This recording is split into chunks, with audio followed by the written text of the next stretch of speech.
Tindak pidana perdagangan ilegal satwa liar yang dilindungi atau PISL merupakan kejahatan serius sebagaimana ditetapkan dalam Deklarasi London Conference on Illegal Wildlife Crime tahun 2014 karena dapat menimbulkan kerusakan alam dan mengancam keanekaragaman hayati yang dapat merusak keberlangsungan kehidupan di muka bumi. Menurut laporan PBB tahun 2016 tentang kejahatan satwa liar di dunia, pelaku kejahatan melakukan perdagangan ilegal terhadap produk yang berasal dari spesies satwa liar dan tanaman seluruh dunia yang mencapai jumlah lebih dari 7.000 spesies. Tindak pidana perdagangan ilegal satwa liar ini umumnya disertai oleh tindak pidana korupsi, pemalsuan dokumen, penyelundupan dan pencucian uang, sehingga dipandang sebagai kejahatan transnasional terorganisir berskala besar. Tindak pidana perdagangan ilegal satwa liar merupakan kejahatan yang menghasilkan uang yang sedemikian besar dan diperkirakan mencapai miliaran dolar setiap tahunnya. Hal tersebut juga mendorong tindak pidana pencucian uang karena pelaku perdagangan ilegal satwa liar akan berupaya untuk menyamarkan dan menyembunyikan asal-usul harta kekayaan sehingga leluasa untuk menggunakan keuntungan yang didapatkannya. Studi oleh UNEP dan Interpol memperkirakan bahwa secara global rata-rata dalam 1 tahun sebanyak 7-23 miliar dolar Amerika dihasilkan dari kegiatan perdagangan satwa liar. Namun hingga saat ini, upaya untuk mengatasi perdagangan ilegal satwa liar umumnya belum fokus pada aspek keuangan perdagangan ilegal satwa liar. Di Indonesia, tindak pidana perdagangan ilegal satwa liar diatur dalam Undang-Undang Nomor 5 Tahun 1990 tentang konservasi sumber daya alam hayati dan ekosistemnya. Selain itu, kejahatan perdagangan ilegal satwa liar juga merupakan bagian dari kejahatan di bidang lingkungan hidup yang termasuk dalam tindak pidana asal dari TPPU sebagaimana diatur dalam Pasal 2 Undang-Undang Nomor 8 Tahun 2010 tentang TPPU. Penggunaan metode follow the money dalam menelusuri dan mengikuti aliran keuangan terkait tindak pidana perdagangan ilegal satwa liar dan mengidentifikasi terjadinya TPPU sangat penting. Karena dapat mengidentifikasi jaringan yang lebih luas dari pelaku perdagangan ilegal satwa liar, memungkinkan penuntutan pasal berlapis TPPU dan perampasan aset lebih optimal, sehingga hukuman lebih berat. Dengan mengetahui dan membongkar jaringan yang terlibat perdagangan ilegal satwa liar, tindak pidana lainnya dapat dicegah dan diatasi, seperti korupsi dan pemalsuan dokumen. Penerapan metode follow the money memerlukan dukungan dari pihak pelapor, baik di sektor keuangan maupun non-keuangan, untuk dapat mengenali modus dan mengidentifikasi transaksi keuangan mencurigakan terkait perdagangan ilegal satwa liar untuk selanjutnya dilaporkan ke PPATK. Berdasarkan kajian yang dilakukan oleh Financial Action Task Force atau FATF 2020, terdapat beberapa modus pencucian uang hasil kejahatan perdagangan ilegal satwa liar. Penyalahgunaan sektor keuangan formal. Penyalahgunaan industri keuangan antara lain dalam bentuk penempatan atau placement maupun pelapisan atau layering dari keuntungan atau hasil kekayaan tindak pidana perdagangan ilegal satwa liar yang meliputi antara lain transaksi tunai, transfer, penggunaan platform perbankan elektronik, serta kegiatan usaha pengiriman uang. Pemanfaatan shell companies dan front companies. Shell companies atau perusahaan cangkang atau perusahaan yang tidak punya bangunan fisik, karyawan, atau melakukan kegiatan ekonomi apapun adalah metode yang sering digunakan untuk memfasilitasi transfer dana antar anggota sindikat, pembeli dan penjual, atau menampung aset terutama transfer dana antar negara.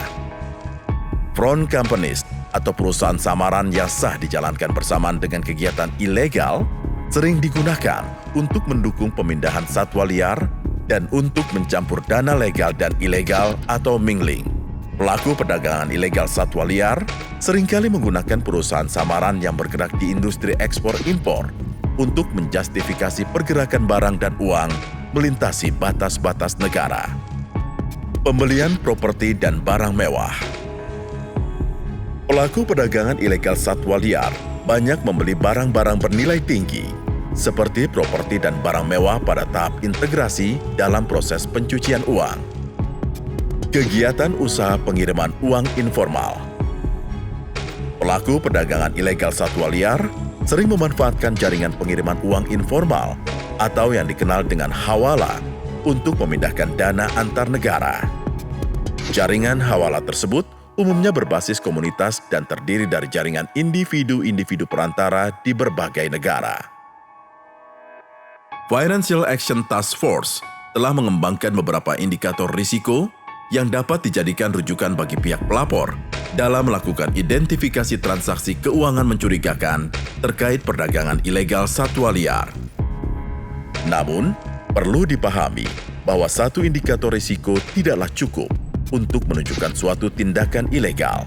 Pihak pelapor harus mengkombinasikan indikator risiko dengan informasi lain mengenai profil pengguna jasa yang bisa diperoleh dari sumber-sumber yang dapat dipertanggungjawabkan. Berikut adalah beberapa indikator risiko terkait perdagangan ilegal satwa liar. Indikator risiko terkait pengguna jasa, individu dan korporasi. Keterlibatan perusahaan perdagangan internasional, ekspor-impor, pengiriman barang, kepabeanan, logistik, atau jenis perusahaan serupa yang beroperasi di wilayah berisiko tinggi terjadinya perdagangan ilegal satwa liar. Kegiatan yang melibatkan politically exposed person atau PEP dan pengusaha, khususnya mereka yang bergerak di bidang pengawasan lingkungan, perburuan, kehutanan, atau yang terkait dengan bisnis yang melibatkan lingkungan hidup. Keterlibatan badan hukum terkait satwa liar, seperti kebun binatang swasta, penangkaran satwa, toko hewan peliharaan eksotis, perusahaan safari, perusahaan farmasi yang membuat obat-obatan yang menggunakan satwa liar sebagai bahan baku, dan kolektor satwa. Indikator terkait transaksi dan arus kas. Transaksi tunai dalam jumlah besar oleh pejabat pemerintah yang bekerja di bidang perlindungan satwa liar atau penjaga perbatasan. Uang tunai atau simpanan lain dalam jumlah besar, setoran dan penarikan tunai yang dilakukan dalam frekuensi yang tinggi, dan atau kekayaan yang tidak dapat dijelaskan dari pejabat pemerintah di bidang lingkungan atau lainnya, kementerian yang memiliki wewenang manajemen atau pengawasan khusus terhadap timbunan gading, cula badak, kayu, atau barang ilegal lainnya yang disita pemerintah. Transaksi yang menggunakan nama-nama istilah yang sesuai dengan spesies yang dilindungi oleh CITES, Convention on International Trade on Endangered Species of Wild Flora and Fauna.